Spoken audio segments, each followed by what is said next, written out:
Bonjour, alors dans cette vidéo je vais vous expliquer comment vous pouvez faire l'école à la maison dans cette période de confinement. Alors c'est vrai que vous êtes très nombreuses à me poser beaucoup de questions, nous c'est un mode de vie que nous avons choisi depuis de nombreuses années maintenant. Aujourd'hui vous êtes nombreuses à devoir faire l'école à la maison avec vos enfants. Vous vous apercevez que vos enfants ils n'arrivent pas à se concentrer, que vous avez du mal à travailler, vous êtes pour la plupart en télétravail, que c'est vraiment pas évident. Il y a tous ces devoirs qu'il faut faire. Fais ton devoir, petit homme! Et les enfants d'ailleurs ont du mal à rentrer dans leurs activités.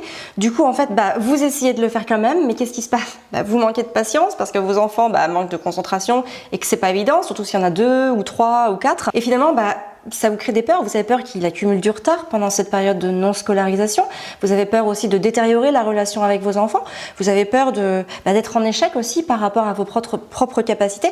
J'ai juste envie de vous dire, pour vous rassurer, ce n'est pas de votre faute les filles, vous n'êtes pas institutrice, vous n'avez pas reçu cette formation, en plus vous ne l'avez pas choisi, nous subissons tous la situation, donc tout ça c'est complètement ok. Et c'est justement pour ça que j'ai choisi de préparer un atelier qui va répondre à tout ça, on va tout reprendre, je vais vous expliquer comment faire en sorte que votre enfant se concentre dans ses activités, comment vous allez pouvoir travailler vous-même en télétravail ou à la maison, comment vos enfants vont reprendre plaisir aussi à faire leurs devoirs, à se concentrer et à s'impliquer dans les activités. Et puis on va voir aussi comment tout simplement récupérer du temps pour soi, ne plus avoir à faire des choses très chronophages en termes de devoirs avec ses enfants, et comment vous allez pouvoir repartir sur des bases de construction de relations épanouies et épanouissantes. Cet atelier, je suis en train de le préparer. Pour avoir toutes les infos sur cet atelier, pour le pré-réserver, si j'ai envie de dire ça comme ça, vous cliquez sur le lien qui se trouve dans la description. Soutenir les apprentissages de son enfant, ça peut être important à plusieurs moments. Ça peut être le soir, tout simplement, quand il rentre de l'école, quelle posture à adopter pour l'accompagner dans ses devoirs, pour l'accompagner à se développer. Ça peut être aussi pendant les vacances scolaires, et ça peut être aussi dans des moments un peu plus rares, mais malheureusement, voilà, c'est comme ça, dans des périodes de confinement.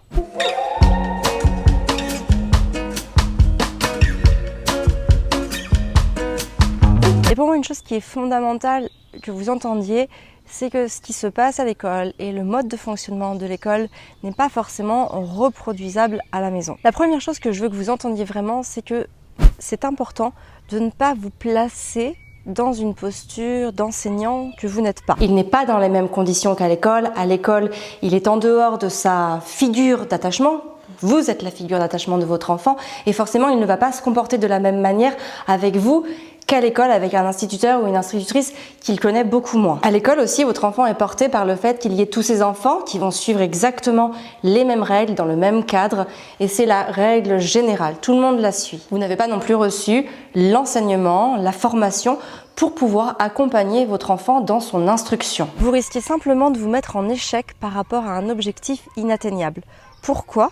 Parce que déjà, vous n'êtes pas enseignante, vous n'êtes pas enseignant, parce que vous n'avez pas la structure apportée par le cadre de l'école en lui-même. Il faut savoir que les enseignants sont formés pour tout ça, accompagner les enfants à travers leur pédagogie. C'est une formation qu'ils ont reçue et que vous n'avez pas. Le fait d'être la figure d'attachement de votre enfant va induire un comportement différent de votre enfant. Il va se sentir beaucoup plus en confiance, et plus en confiance aussi pour exprimer ses sentiments et notamment ses émotions parfois les plus négatives. Il y a aussi un autre aspect fondamental, c'est que nous sommes très en attente naturellement de nos enfants.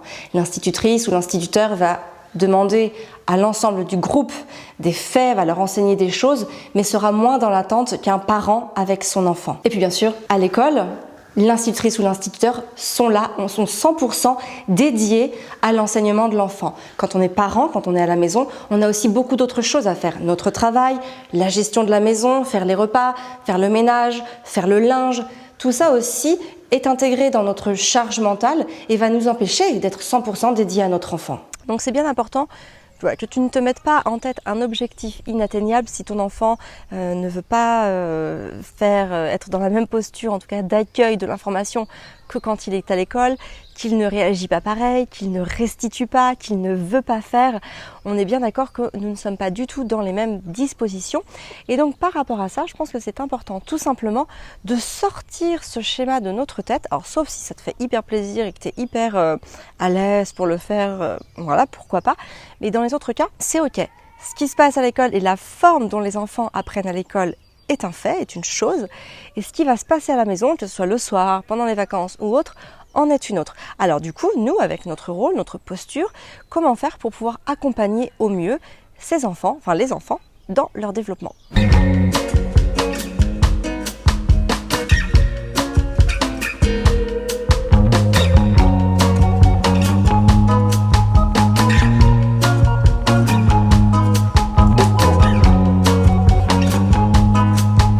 Alors, il faut bien avoir conscience qu'à l'école, nos enfants apprennent des faits, des données qui vont leur servir en termes de socle de connaissances.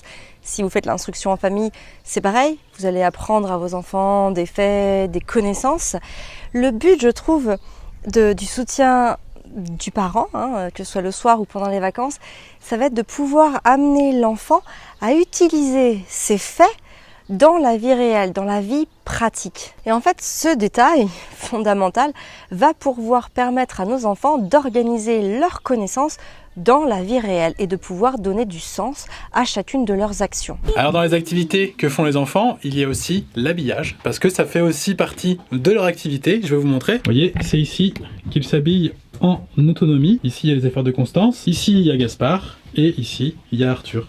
Et c'est eux, le matin, qui choisissent leurs vêtements et qui s'habillent. Et c'est comme ça qu'on va pouvoir faire naître en nos enfants l'autodiscipline, l'autodétermination dont ils ont besoin pour faire les meilleurs choix pour eux-mêmes. Alors pour ça, pour soutenir tout ça, pour moi il y a deux grandes choses qui sont fondamentales.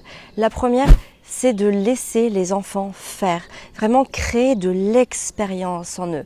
Cette expérience, on va l'avoir vraiment par rapport à ce que Maria Montessori appelait la vie pratique. Ma méthode consiste surtout de donner à l'enfant la possibilité de vivre naturellement et d'exercer sa spontanéité. Donc ça va être des choses que les enfants vont réellement pouvoir faire au quotidien.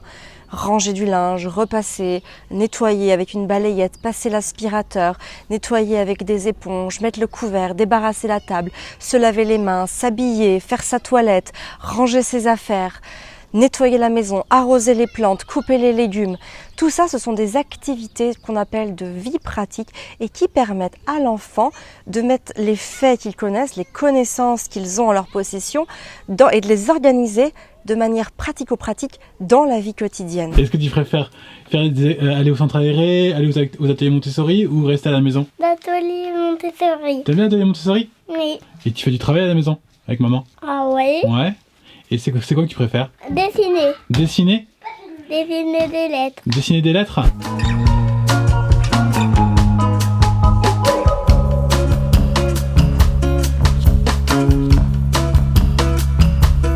C'est vraiment ainsi que l'enfant va pouvoir connecter le sens des activités et qu'il va faire naître en lui l'autodiscipline et l'autodétermination qui va lui permettre d'accomplir et de s'engager sur les meilleures actions qui sont favorables pour lui, en tout cas qui vont aller dans son sens, qui vont le mettre dans des dispositions favorables à l'épanouissement, à la qualité de vie, aux choix qu'il va faire et à toutes sortes de choses qui vont, encore une fois, s'ancrer dans la réalité de sa vie. Constance, est-ce que tu veux bien me présenter les livres?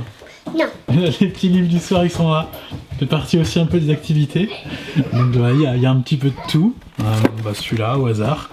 Dis pourquoi. Donc ça permet aussi d'apprendre. C'est dans l'espace. Il y a pas mal de choses. Il faut des ressources pour bien faire des activités. La deuxième chose, c'est de leur apprendre à bien manger, à manger des choses qui soient saines pour leur corps, pour leur donner de l'énergie, pour leur donner les bonnes vitamines et les bons nutriments qu'il est bon d'avoir pour préserver son système immunitaire, pour booster toutes nos défenses immunitaires et pour pouvoir aussi être capable de donner le meilleur de soi-même. Donc apprendre à ces enfants à bien manger les bonnes choses et aussi dans des quantités qui vont être nécessaire pour lui, ni trop peu ni trop.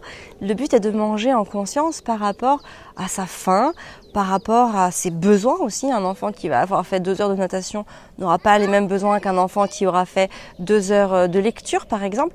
Donc c'est important aussi à le conditionner, on va dire, à écouter ce rythme-là, à écouter ses besoins. Un conditionnement positif, non pas de ce qu'il doit faire, mais ce qu'il ressent de faire. Et je pense que voilà, le soir, pendant les vacances ou pendant les moments où on a plus de temps, ça peut être vraiment très très intéressant de pouvoir cuisiner avec ses enfants, de leur apprendre, prendre le temps de cuisiner des légumes, manger des fruits, couper des fruits, les éplucher, les sentir, les palper, savoir à quelle période ils poussent, savoir où est-ce qu'ils poussent, sous quelle forme.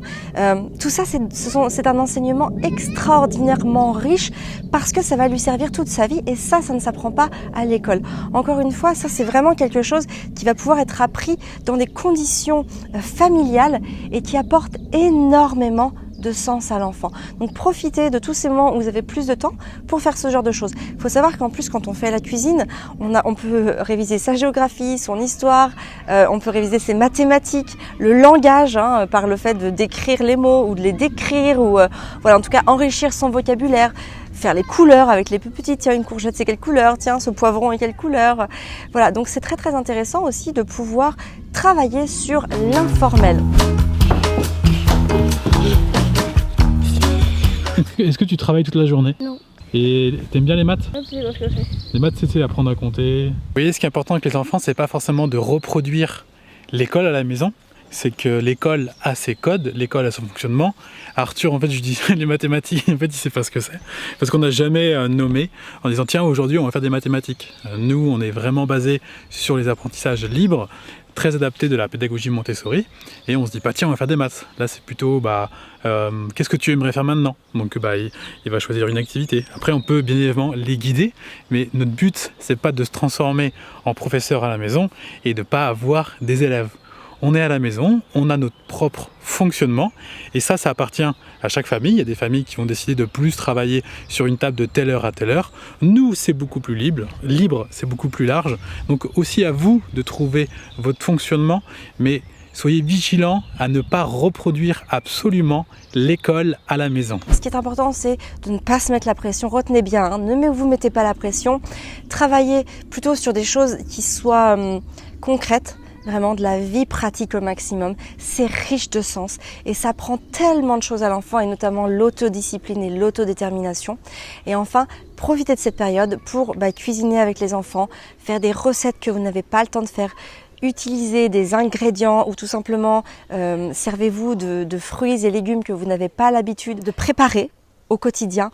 Profitez vraiment de ça pour donner du sens à l'enfant, l'intéresser, titiller ses goûts, son odorat. Tout ça c'est important et vous verrez qu'il ne perdra absolument pas les acquis qu'il a eus à l'école ou autre, mais qu'au contraire vous allez vraiment planter en lui des graines d'aspects concrets qui vont aussi venir donner un sens à tous les faits et toutes les connaissances qu'il apprend d'habitude, que ce soit à l'école ou même en instruction en famille. Déculpabilisez-vous, ne vous mettez pas la pression. Si ça ne vous plaît pas d'être assise à une table et de travailler à votre enfant, ne faites pas ça. Voilà, installez-vous en cuisine, faites de la vie pratique et tout se passera très bien. C'est de ça dont vos enfants ont besoin. Ils n'ont pas besoin, encore une fois, de retrouver le schéma de l'école. L'école et l'école à la maison, c'est autrement. Ça sert à rien de vouloir calquer l'un sur l'autre. L'école ne calque pas le fonctionnement familial. Nous n'avons donc pas à calquer le fonctionnement de l'école. Sur ce, n'hésitez pas à mettre un commentaire dans les commentaires pour enrichir le contenu de cette vidéo, pour apporter d'autres axes de réflexion que je n'ai pas eu le temps ou que je n'ai pas pensé à vous parler maintenant.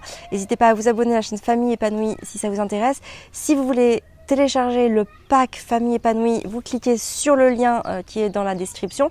Donc c'est un pack où il y a plusieurs vidéos et plusieurs fichiers qui vont donner beaucoup de ressources voilà, pour comment gérer une maison, enfin comment garder une maison propre avec des enfants, quels sont les 7 grands piliers de la parentalité positive, voilà, plein de choses sur les idées reçues, sur toutes ces choses-là qu'on peut avoir au quotidien. J'ai plus tout en tête au moment où je fais cette vidéo. Mais je sais qu'il y a plusieurs vidéos, qu'il y a plusieurs choses qui peuvent vraiment vous servir, c'est gratuit, on envoie ça dans votre boîte mail. Ça vous fait un petit fascicule de documents à lire dans les moments où vous pouvez, le soir ou un moment calme dans la journée, c'est toujours bon à prendre. En tout cas voilà, le lien se trouve dans la bio. Moi je vous dis à très bientôt dans une prochaine vidéo. D'ici là, prenez soin de vous, de vos enfants et gardez confiance en vous.